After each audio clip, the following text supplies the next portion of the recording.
Welcome to the Leading Conversations podcast, sponsored by the Excel Leadership Network. On each episode, JD Pairing will have conversations with church planting pastors and leaders from around the country. You can learn more about how to connect with Excel at the end of this podcast. Let's join JD now and listen in on this leading conversation. Well, welcome to another edition of Leading Conversations with Excel Leadership Network. Today, we're happy to have a UCLA grad, so you know he is brilliant. He's married to a UCLA grad, so he's double brilliant, double respect. All the way from Oakland, California, Alex Sweng's with us today. Thanks for being here, Alex. Thank you, JD. I really appreciate you and all your service and leadership in my own life. Well, I appreciate you too. Hey, how are you doing with UCLA moving to the Big Ten, by the way? I would think most UCLA fans are worried. So we're not really at peak football and basketball form right now. So excited, but I think we're all a little worried. I would concur with that. Yeah. You know, UCLA's football is always like good, not very good, but good. And I think going to the Big Ten, we may not see good for a while. Yeah. Hey, tell us your story. Growing up, how you came to Christ, all of that. I was born in Oakland, Korean immigrant parents. Born then actually I was born like really in the hood in East Oakland. My parents were really poor. They worked super hard, 7 days a week for like 30 years straight. And so I didn't take my first family vacation until they retired, which was when I was 30 years old. Growing up, I mean, did you get that work ethic? I think that I usually feel pretty guilty about my work ethic just because I saw my parents growing up and how hard they worked for us to get out of a bad neighborhood and kind of just, make it in life. And so it doesn't matter how much I'm hustling or grinding. I always feel like I'm not working that hard when I saw their example, if that makes sense. Yeah, well, I can imagine. Yeah. But didn't go to church growing up. But it was weird. I definitely had some kind of longing that I didn't really know about or couldn't articulate for God.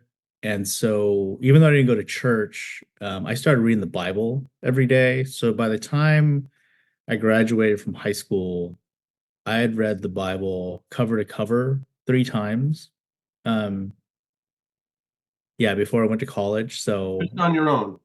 Just on my own. I would read, I just read a little bit every day. I think I didn't realize how interesting or weird that was until I went to college and I actually started going to church and I started having Christian friends and I was, sharing that aspect of my life. And I met so many people that grew up in church and had never read the whole Bible, and so it was very odd. I think they found it interesting, but also I understood how odd I was or something that I had read this whole thing like cover to cover so many times before college. Man, and can I ask, why did you go to UCLA? I mean, it was the best college I got into, and also I definitely wanted to get, I mean, it's not that far, but I wanted to get a little bit, away from home, and I wanted a school with good academics, but I definitely wanted some sports going on. And so I went there. And then I actually was doing okay in life. I feel like there was so much that I was experiencing or achieving in life that I felt like the world was telling me is what really makes you happy. And I remember my freshman year at UCLA feeling like I have so much of what people tell me I should have, but really hit with uh, a lot of like a very acute emptiness, um, and felt like I needed something way more than this. And then so I really kind of went on a search for ultimate reality.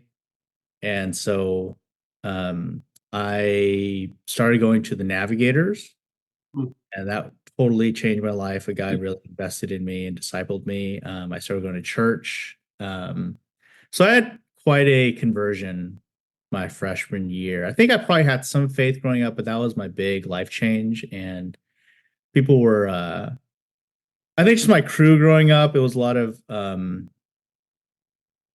I mostly had, because played a lot of sports in high school. So I had mostly sports jock friends. And so I think when people found out that I became a Christian and started going to church, people were like, I mean, they were super surprised. And then later on at the end of college, when people heard that I was entering vocational ministry, they were pretty shocked. So it was a remarkable change that I had during those undergrad years. First year at UCLA, that'll do it to you. Yeah. The emptiness, but also it's great that there are organizations there. There's people there that want to see folks come to Jesus. You talk about vocational ministry. How did you get involved in that? I started serving a lot in NAVs. Um, and then, I mean, I was pre-law in college, so I was seriously thinking about becoming an attorney. Um, and then uh, I feel like, I don't know what other guys go through, but I feel like I've had 3 or 4 different times of calling in my life, and times where God has to reaffirm it and then also change it. So I think in that season, it was just a love of God, um, so much meaning in serving people, instead of just what I was motivated by before that was just getting after it in the world and achieving a lot. Um, so there was a joy in serving folks and seeing God work in people's lives, and then really felt like I wanted to do that as my vocation and a sense of calling in that, and other people affirming that kind of gift and calling. But I've totally had, um, I've experienced where you need the reaffirming, but also change in that call. And so that's been kind of interesting to see unfold as well. Walk us through those different calls. Well, first, I was just super committed to NAVs. I was on staff with NAVs at UCLA for a while. And then I was in church ministry and seminary and all that. So that was a different thing. I wanted to serve in local church, but then I was serving a lot. I always had a heart for the lost, and I felt like I had that more than other guys. And then for the poor and struggling people, gosh, I don't know if I could share this, but um, I try to keep it somewhat anonymous. I feel like one of the places of call for me also in moving to Oakland and doing this new thing we're doing. Well, it's not new. We're almost 12 years now. So I was serving in a church in Fremont, and it was, mostly just Asian folks, Asian Americans, educated, doing well. And I mean, those are my people. But I was always pushing the church to be more involved in mission, care for the poor, care for those that are struggling, especially because we were wealthy, and just our responsibility and call from God for that. So, that was always like mission trips and weekend things we were doing. But then I really felt a call for that to become the center of my life and not just like peripheral ministry of the church. And so I think one of the times it really hit me was there was a guy.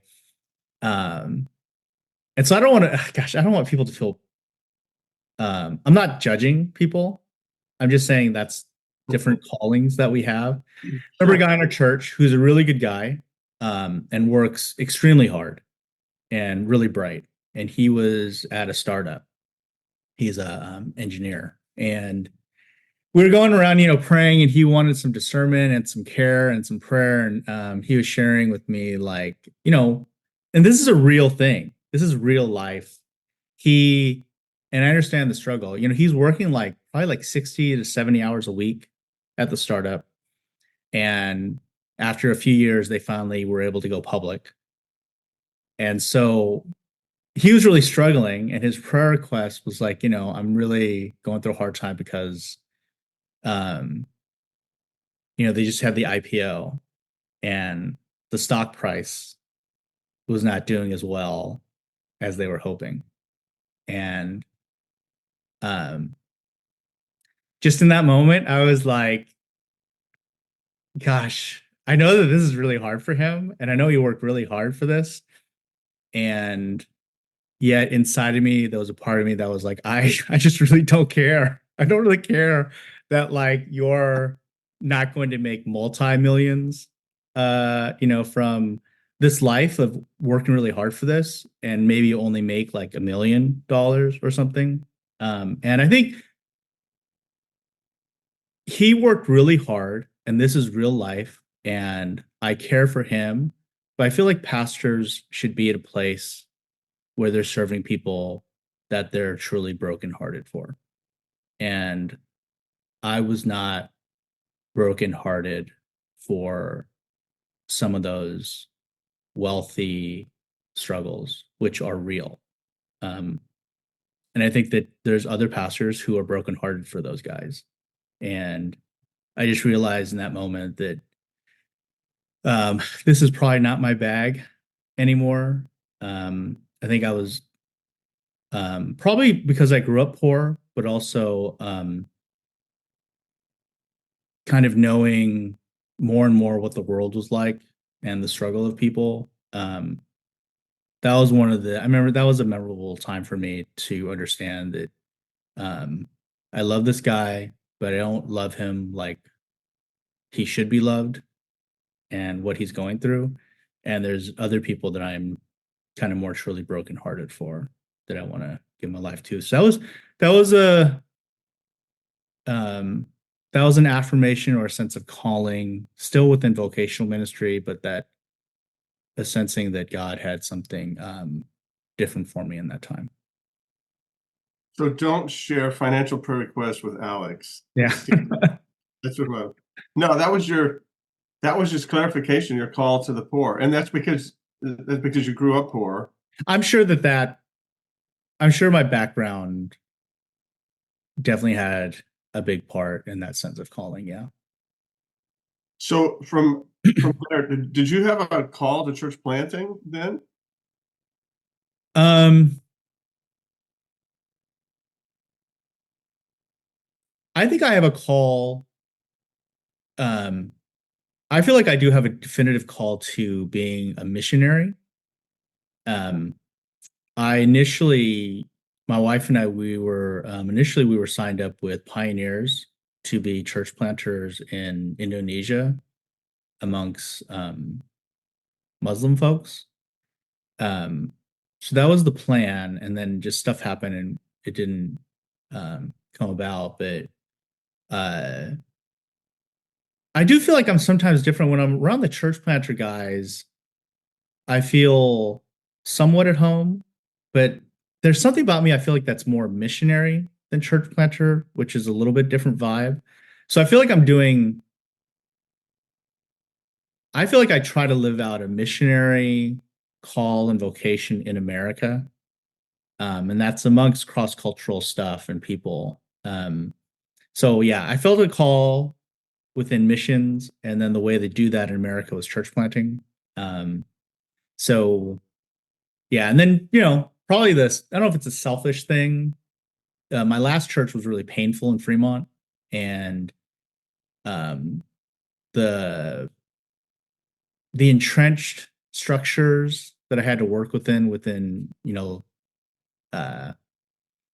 church, I also needed to kind of bust out of that, to have more of a apostolic type freedom and call to create new things, to reach people that are really, really far from God and have no connection to church. And so, yeah, I think it was missionary, and then that sense of calling in having it unfold in church planting. Well, it's definitely the apostolic bent in you. You know, you're apostolic when you're really uncomfortable in the, I will say, silly structures of church. Maybe I shouldn't say that. And when people start calling you crazy, because I remember you were going to Oakland, we're like, well, just go a little east of the 580, not west. And you're like, no, I'm going to go west. It's like, no, there's so you went, well, tell us what you're doing. Well, we're actually in East Oakland. So that's usually the bigger, rougher part. And so that's what we ended up in our discernment. And, in the beginning, we definitely wanted to serve the poor.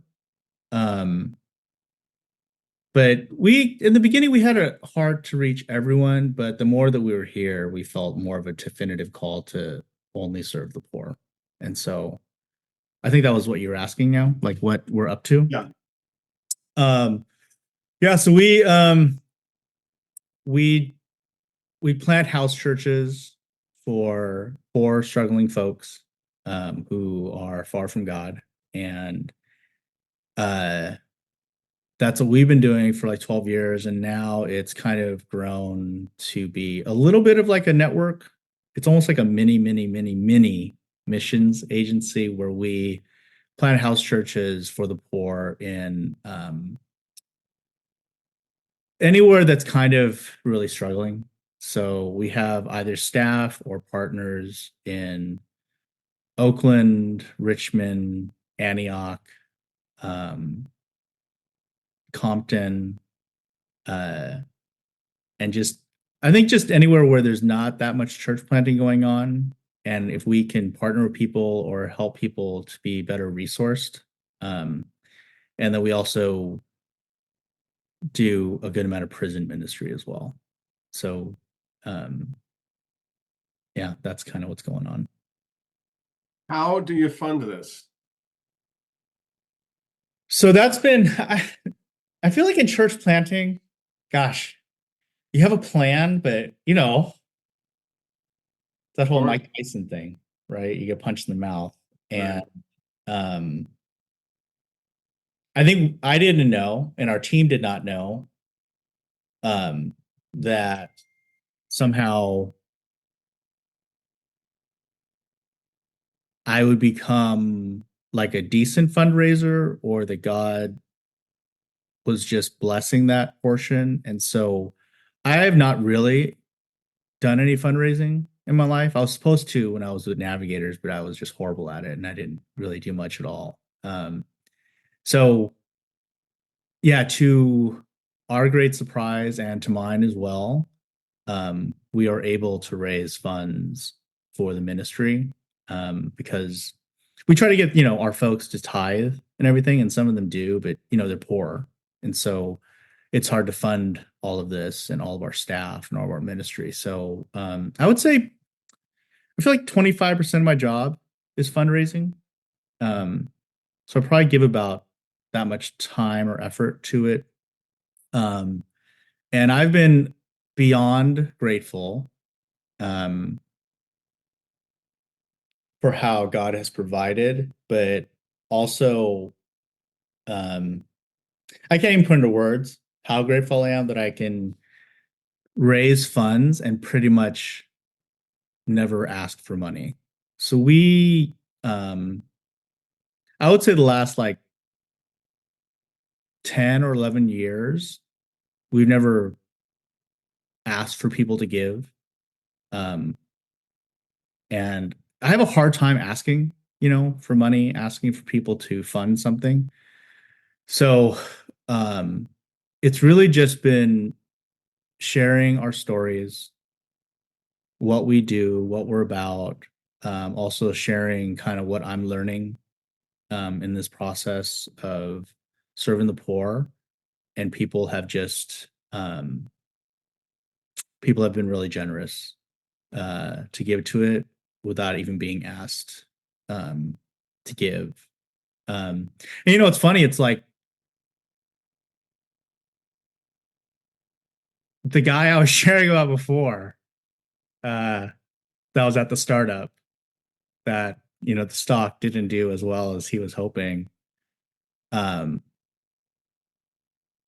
It's him and like people like him that have been just these incredible people of like generosity and sacrifice in caring for us and sending us and funding us. So so that's been an incredible blessing. Wow, that is really, really good to hear. I think I've got 3 more questions. The first is, you're in Oakland. I'm not. All of us who are not in Oakland have to ask this question. How crazy is Oakland? It appears that that's what they're going for. Yeah, I think I'll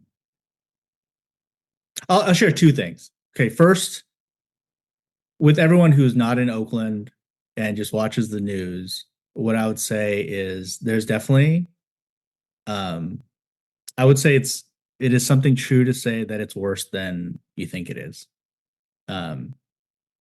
What you see is like really bad stuff, but underneath is even more trauma and pain and craziness and failed leadership that brings a lot of brokenness to the city. But then also the other side is that there's also things are much better than you think as well. So like, I feel like my temptation, what I fight against every day, I'm 50 now, is to not become a grumpy old man and become cynical and jaded and judge people and know that I'm right. So, and a place like Oakland, you can start to really get judgy. And so I fight against that. But also on the other side, like, in a city like this, there's also, besides God working, which is some really beautiful things that are going on, there is something about a city that has a life to it that's really incredible. Like, so I can get judgy about Oakland, and I try not to. But the other day I walked to a coffee shop that's like a mile away from my house, and when I was at the coffee shop, there happened to be this white guy who lived in Korea for 12 years sitting next to me, and then this black woman and this old Mexican lady. There was no seating, so they sat down next to him, and they just started talking about their lives, and all their lives are so different in their backgrounds because it's Oakland. So you just have a great mix of people. And then I joined in the conversation, and they were talking about Korea and Oakland and just so many things we're going through. And then I left, I walked home, and it was like a beautiful day. There was a tennis court where they had pretty much all young people of color. There was this huge tennis lesson going on, like 20, 30 kids that were all black and brown and getting lessons from these white guys. And then I walked past them, and there was these 3 hipsters playing guitar together in the park, which was quite beautiful. And then I passed a pool on the way home, and in the pool was a Skyline swim team, which is a high school here. And it's just like some white kids, but it's a bunch of like Latino kids and black kids on the swim team. So I don't know. I also have like Oakland moments where it's like, gosh, the city is also so incredibly beautiful, and there's so much life here. So I think the bad things are actually worse than. But then if you don't know the good things, it's incredibly beautiful and diverse, and there's so much life, and art and culture and immigrants working hard. So it's a beautiful, crazy, chaotic mix here, which I think most cities are like that. But I think Oakland is probably even more intense in the extremes. Well, Well, you've kind of done this, but my second to last question was just tell us one of your stories. Well, tell us something that's happened in the church.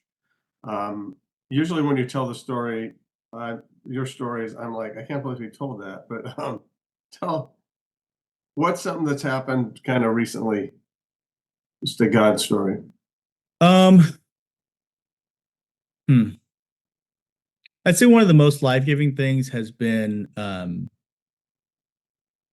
there's been a family that I've been connected to almost from the get-go. So about 11 years now. And I've served them, and it's been a long time. And one of the sons, who is he's pretty rough and has had a hard life and been resistant to a lot about faith and stuff. Long story short, but he about a year and a half ago just became very open to me, and we started hanging out, and I was able to lead him to Christ. And he's a really rough guy, and he has a professional background. What he does for work I can't really share, but it's a highly interesting job. And so he's come to faith, and he is just on fire for God. And I think in that aspect, I just know that that's God working, because, sometimes you feel like I give this much to ministry and I'm getting this much fruit. It's kind of a one-to-one sometimes. I think with him, it's been, man, I've given some presence, some love, some discipling, this much, but it's really God, because it's like a crazy amount of fire and fruit and zeal. So I think that's been pretty incredible to see unfold, and also how he is so on fire that he is just sharing the gospel with his whole network of like pretty rough dudes and also professional people. So that's been a pretty big highlight.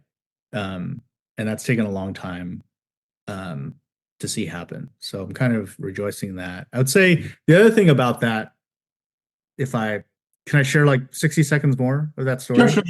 Sure.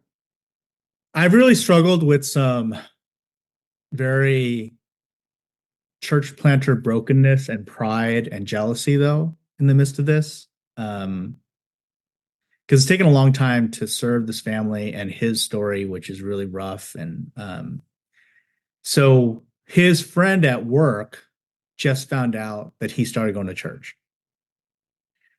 And so now his friend, who's a Christian, has invited him to church out in Walnut Creek, which, if people don't know, it's kind of a nice, wealthy area in the Bay Area. And so actually now some Sundays he goes out to that church with his friend. And it's funny because that church is totally platforming him and his testimony, because it's really incredible, right? Here's this guy from East Oakland, the hood, and there's a part of me that's very fallen, that's like pissed, that like, dude, I spent like 10 years, 11 years with this family, and all of their chaos and drama, and then and invested in him and patience with him and love and discipled him. And then now he shows up at your church 2 times, and all of a sudden, he's your guy and all this stuff he's done in his life. And so I think there's that petty jealousy or envy or anger, but I've had to actually pray about that. And it's funny, like, I feel like when I get into good spaces where I'm really walking with God and humble, I can actually just rejoice. I know this was actually all God's work anyway, and not mine. And the other aspect, I've just been, it's really beautiful to see God glorified. And so I've kind of taken some comfort that like God's getting double glory, that like his story is glorified in our church, but now another church gets his story, and so God is praised and cherished and glorified twice. So, but that's been kind of funny.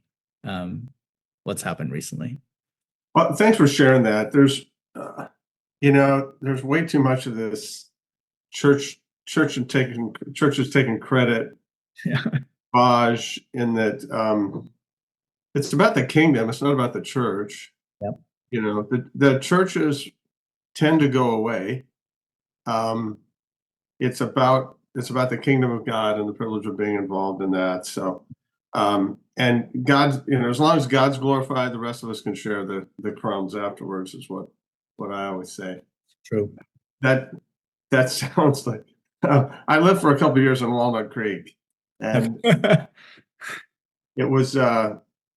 I went to De La Salle, and I remember we played a game in Oakland. I think it was Oakland High, and that was the end of my baseball career. Just being totally embarrassed by I think it was a freshman pitcher they brought up who just, I think he threw me 6 pitches and I struck out twice. Oh, So yeah. yeah, that was the end. That was like I was doing well. I was batting cleanup. I was hitting over 500. That was the end of my baseball career. So God will humble you. The Walnut Creek people, send them to Oakland to be humbled. Yeah, please. Hey, I was going to ask you a leadership tip. I'm going to do that, but give us 60 seconds on. You've got a retreat coming up. What do you normally do? It sounds like you do these regularly. I do. I try to be faithful to taking a private retreat every year, to get away, to pray, to study, to plan out ministry for the year. And also in the midst of that, you get some rest. But I do need that, I think, for refreshing my soul, deeper connection with God, and then refreshing or holding the vision again, and then dreaming and how ministry should be that next year. I usually go to either a retreat center or sometimes I will go to the beach and, surf almost every day and pray and read. This year, I know it sounds so bougie, but I'm doing 2 weeks of that retreat in Korea.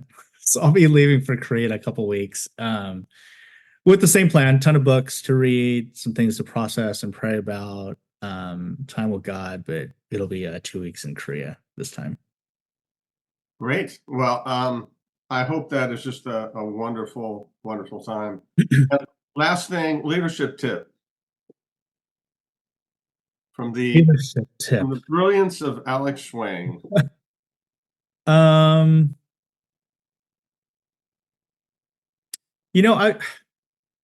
maybe just even from that little story I shared, I think the leadership tip I would give, especially for us as church planters and missionaries, is just it's so cliche, and so it's not anything deep. It's just kind of just don't give up. I think it's just so hard. It's so hard to be a church planter, and we all know that, but it's just really tempting to give up. And I think I share that not so much the moment of giving up, but that I think the most precious thing we have to give, and that I find is the hardest thing to give, is time. And you just can't see what God really wants to do around you without time. And you just have to get through those rough patches so that you can get the 5, 7 years, 10 years, 15 years in, because there's certain fruit or stories or transformation that they just can't happen within like 3 or 4 years. So I think that thing of time that I find, gosh, it's so precious, right? Giving those years and then just seeing what God can do. But I think I don't know if it's bigger than this, but I mean, I care a lot about what God's doing around us, but I also feel like time and the years that you give and not giving up, I think that's also where God can do the most in our own personal formation. you need the years at one place to get humbled and humbled and humbled and broken so that you learn how to rely on God and the things that he's trying to, how he's trying to form Christ in us. And I think that aspect of not giving up, pushing through, but also giving God the time in one place to form us and fill us with his spirit and make us more like him, I feel like is that's probably one of the biggest things that I've taken away from, it's not like we've been here forever, but like 12 years is a little bit, especially in a place that can be, somewhat challenging. So I think seeing what God can do around us, if we give him time, has been something I've seen here. And also that breaking, humbling, transforming, forming of Christ in us personally. I don't know if there's anything more important than that. And that also takes a lot of time. That's a really good word. It's a good word for all of us. It's a good word for church planters, because one of the reasons we go into it is so we can see a lot of stuff happen fast. Yeah. And the stuff you see happen fast doesn't tend to last as long as the stuff. You've been in there 12 years. That's amazing. So honored that you'd be with us. You're a hero to me and to many of us. Here's a guy that could have gone anywhere, and you went to the poorest place I know, or the toughest place I know, and you're still there. So, hey, thanks, Alex. Thanks so much for being with us today. Thank you, JD.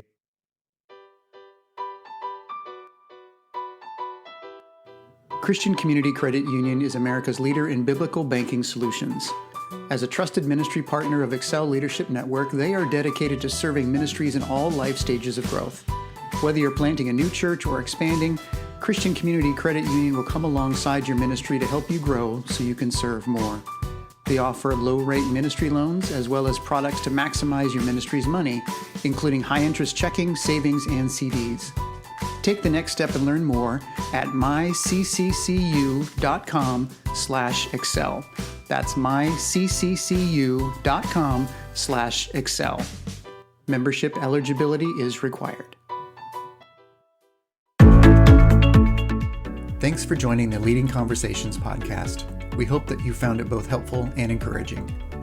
At Excel Leadership Network, our focus is on the church planter rather than the church. If you'd like to find out more about us, visit our webpage at excelnetwork.org. Don't forget to subscribe to this podcast so you don't miss any future episodes. See you next time with another Leading Conversation.